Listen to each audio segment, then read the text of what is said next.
بينا نكمل كلمات الوحدة التانية Unit 2 ونقفلها كلها النهاردة. يلا بينا. أول حاجة عندي كلمة اسمها silence. ايه هي السايلنس؟ السكوت، الصمت، وممكن تجيلك في حالتين، يا اما فعل يا اما اسم يا اما فعل، يعني صمت او يصمت. طب ازاي يا مس هبه؟ يعني اقول لك مثلا silence filled the room، يبقى السايلنس يبقى انا كده استخدمتها اسم. الصمت عم ايه؟ الاوضه، ملا الاوضه، خلاص مفيش حد بيتكلم خالص. خلاص. طب عايزه استخدم واقول والله التيتشر سكتت الاولاد، اقولها ازاي؟ the teacher silenced the students، يبقى انا استخدمتها هنا ايه؟ verb.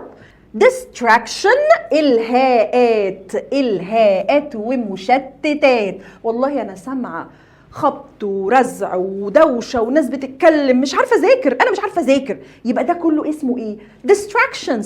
I hear a lot of distractions. تعالى نشتق الفعل منها. distractions تقدر تقول distract وتشيل الحته دي، حولتها كده فعل، حولتها كده ايه؟ فعل verb. اقول لك مثلا my friend distracted me، يعني صاحبي شتتني. اوكي، يبقى هنا استخدمتها اتنين.